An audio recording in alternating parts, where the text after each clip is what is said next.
Hey everyone. So today I wanted to change things up a little and do this overhead shot while I work in my syllabus notebook.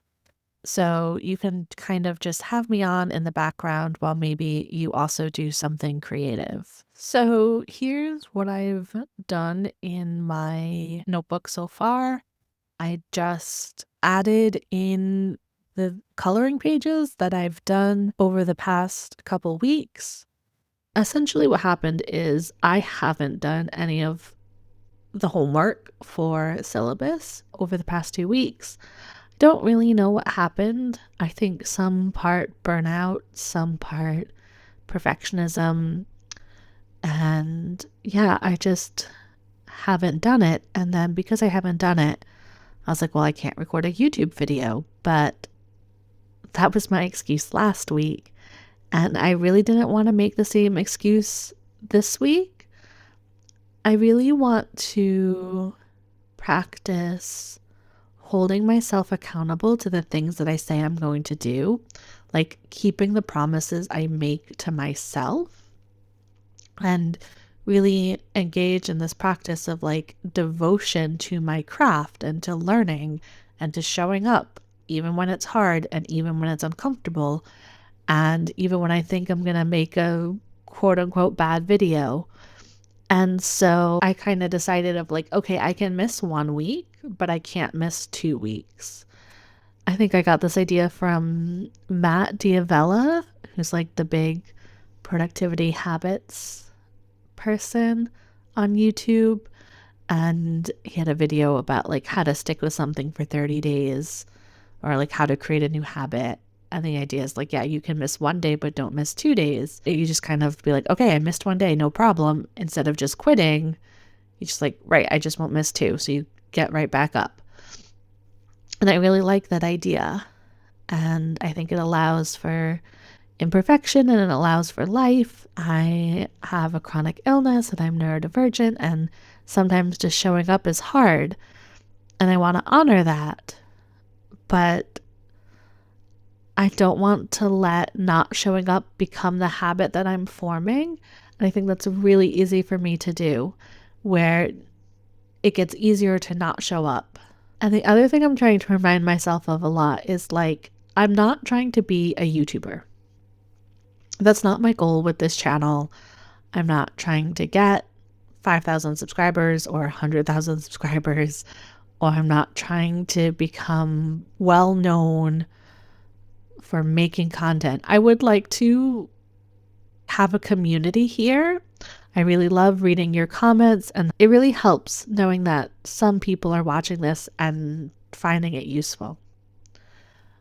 But the purpose of this channel and of this project in particular with Syllabus, as I talked about in the first video, is practicing using my voice, practicing forming ideas, practicing talking about things that are important to me, things that I think matter, and hopefully, like, yes, helping and reaching people. But at the start, this has to really be an intrinsically motivated thing that I do. I'm doing this for me to just practice showing up and saying things.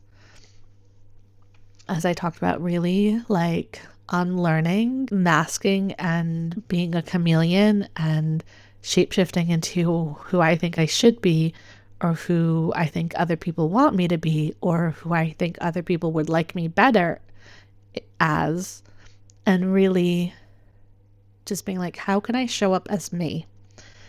And that means showing up like I am today in like the messy of like, I didn't do my homework. I don't feel very camera ready. So I don't really want to show my face, but can I still show up anyways? And that's the thing about this idea of like, okay, I can miss 1 week, but I can't miss 2, is if I've missed 1 week, then I just need to lower the bar for the following week instead of waiting and waiting until I feel better, because then actually the more weeks I miss, the higher that bar becomes. Whereas like if I just catch it right away, then the rule stops being I can only show up when I feel great. I can only show up when I'm, done the homework. I can only show up perfect, essentially. And it becomes I can always show up as me. I just have to like relax the rules that I've made for myself of when is it acceptable to show up? What is acceptable like quality to put like for a video? Anyways, so that's where I am today of like the work is showing up. This really came up for me this past month. At the beginning of the year, I pulled a tarot card for each month of 2026 as like an invitation to the universe to like set me a curriculum for the year and I will follow it. And so January was my Page of Pentacles month. And Page of Pentacles for me is really about being a student, having a beginner mindset, understanding like that the process is everything. It's not about the outcome and it's not about knowing the right steps, because when you're a beginner, when you're a student, like there's 1,000 paths before you and you just have to move forward and know that you will get what you need to get from the path that you've chosen. And when it's time to move to a new path, you'll know that and you'll move and pivot and eventually you'll get to where you need to be. But it's very presumptuous of us to assume that right at the beginning we know where we need to be. We really have no idea what life has in store for us. And so what if we just focus on like, okay, I'm just going to take a step in any direction and know that that information will be valuable. Anyways, so Page of Pentacles really is like that student mindset and the process over the product. And what came through for me is I've been trying this thing of making collages in my weekly planner. So on one side, I plan my week, and on the other side of the page, I do like a little collage or a little art thing. And I really hated this page that I had made. And it made me hate all the other pages, and it made me hate the planner. And I didn't know what to do. I didn't know if I should rip it out or if that would make it worse.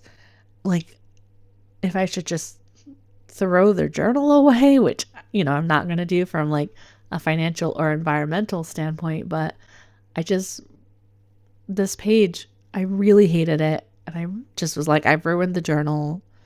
I've messed everything up. What do I do? And so I was writing about my feelings towards this page and how much I hated it. And I had the thought, you won't like everything, but you will like some. And it reminded me that my job isn't to make good art. My job as like an artist, as a creative, is to make enough bad art that the good art has time and space to come through. And that's what I'm applying to these videos as well. Of like, my job with these videos is to not make every video a great video. And it's not to always like the videos that I've made. It's to make enough bad videos that the good videos get to come through. Bad and good are, subjective terms. And I talked about, I think last video, about Lynda Barry really not allowing those words to exist in the classroom, that we don't judge art on a good or bad basis. That like, what is bad art? What does that even mean? What is a bad video? But for now, I don't really know how to explain it. I don't know how to let go of those words, I guess. And so for now, I'm just reminding myself that it's okay to make a video that I consider bad. And that that's part of the process. I'm trying to find my way to something, and I don't find my way to that something by getting everything perfect on the way there and only allowing myself to create or to talk or to show up perfectly. I will find my way there by navigating this path inexperienced and unsure of myself, and maybe not liking a lot of what I produce, but that's okay. So let's talk about what I'm doing on this page. So one of the assignments from Lynda is to trace this devil image and trace it 3 times, and then we'll color it in with colored pencil. One of them needs to be colored in with like just one color. One of them needs to be colored in, I think, with like the ugliest colors you can pick, and then one of them is any way you want. So you have to trace it 3 times, and I got really stumped about how am I tracing this image. I looked at the images of what the students had done, and clearly the devil that they were tracing was bigger than this one in the book, which makes sense. I'm sure they got like a handout to trace. I couldn't trace the book in my notebook. Like, I couldn't make that work. So I had the idea to take a photo with my iPad and then put my iPad under the page and trace that. And that's worked out pretty well, as you can see. It was so hard of a process, or fiddly of a process, I guess. But then, yeah, once I have the first one, I can flip the page and trace what I can see, like trace the ghosting for the second one. And then for the third, I'm going to try and get the pencil marks to like rub off onto the third page. I guess I could have used tracing paper and maybe that would have been smarter or quicker. But again, we're just going with it. I think this is part of what was in my resistance to doing the work the last couple weeks. I just like that same feeling of I'm not doing this right, so why am I even bothering? Like, this is such a hopeless endeavor. Who did you think you were to like think that you could, I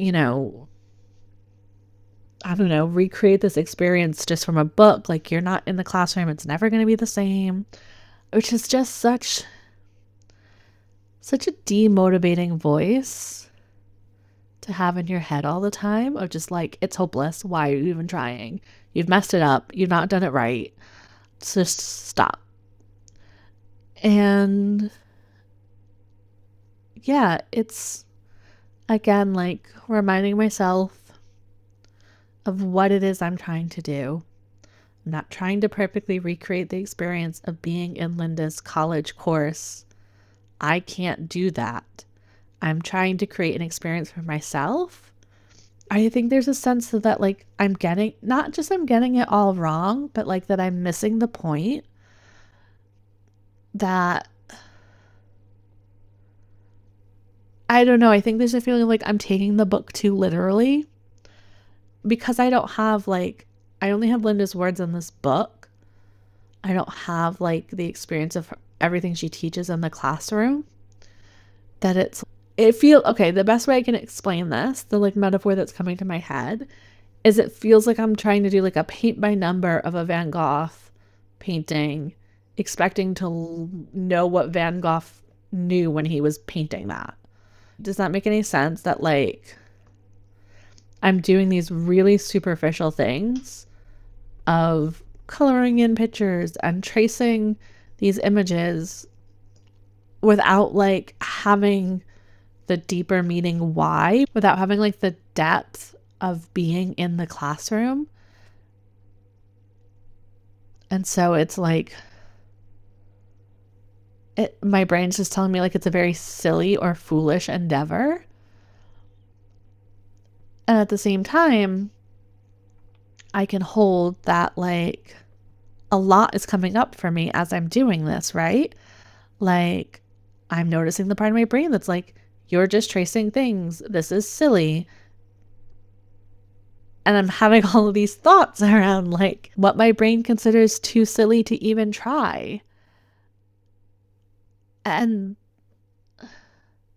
therefore, that sort of like negates the point that this is pointless. Does like that make sense? Like by having all of these feelings come up, it sort of proves the point that like whatever I'm doing is giving me an experience that I need to have. But the experience that I'm having is just noticing so much negative self-talk that comes up when I like attempt to do things that are outside of my comfort zone, or especially I think things that I feel like I could be judged for as like foolish. I think so much of my identity is built on being like smart and making smart choices, like responsible choices, wise choices, like really basically like don't mess up. But Jolie's not the one who messes up. A+ student, you make good choices. And so I'm very sensitive to the idea that like I'm being foolish or dumb. I don't really like that word. What do I mean by dumb? Can I use a better word? That I'm not using my head, I think is what I mean. That I'm listening to something other than my brain feels very like I'm doing the quote unquote wrong thing.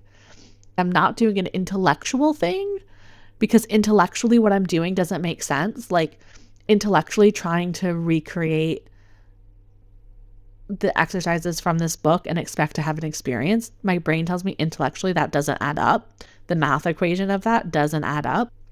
But my heart and like my gut intuition tells me this is what I need to be doing right now. And I'm listening to that instead of my brain. And that feels like very vulnerable, I guess, to admit or to let other people witness. But if I wasn't doing this, if I hadn't decided to film this process, it would have been so much easier for me to quit already. Like I can feel that. The thing that made me show up this week was I'm not going to let myself miss another video. That's a lot easier for me to hold myself to than I'm just doing this for myself and I'm just not going to let myself miss another week. But I think also that these videos are like this digestion piece of the work, and that is really important. Like it's not just important to do the work, it's also important to notice how the work makes you feel and to like process that and digest that. And I think these videos are me doing the digestion work that would also be very easy for me to skip. And so it's not just like holding me accountable to showing up, but it's holding me accountable to like doing the digestion work that then like allows me to continue. Because I think otherwise I'm just having resistance and I'm not noticing the resistance and I'm not digesting the resistance. And so then I just like let it win. So those are my thoughts for this week. I hope you were able to spend some time being creative. I'm doing this as a voiceover and I don't have the footage in front of me while I'm recording this. So I have no idea what you've just seen, but I know what I did, which was trace the 3 images. And I'm actually pretty happy with how they came out. I need to color these in. I need to do some of the writing exercises that I mentioned at the end of the last video. And yeah, I'm just noticing my resistance to like doing any of the writing work. I think I also got really precious with my notebook of like, it turned it into like, it has to be this beautiful art piece rather than just being like, this is a really messy container for my really messy life. So I'm noticing how precious I'm getting with it. And that's something that I need to work on releasing. So yeah, I don't really know what I'm showing up next week with in terms of like, this is what we're doing in week 3 of syllabus. But I'm going to try I am going to keep showing up and noticing and digesting and yeah, seeing what comes out of this process. So thank you so much for being here and watching this video. I will talk to you in the next one. Bye, guys.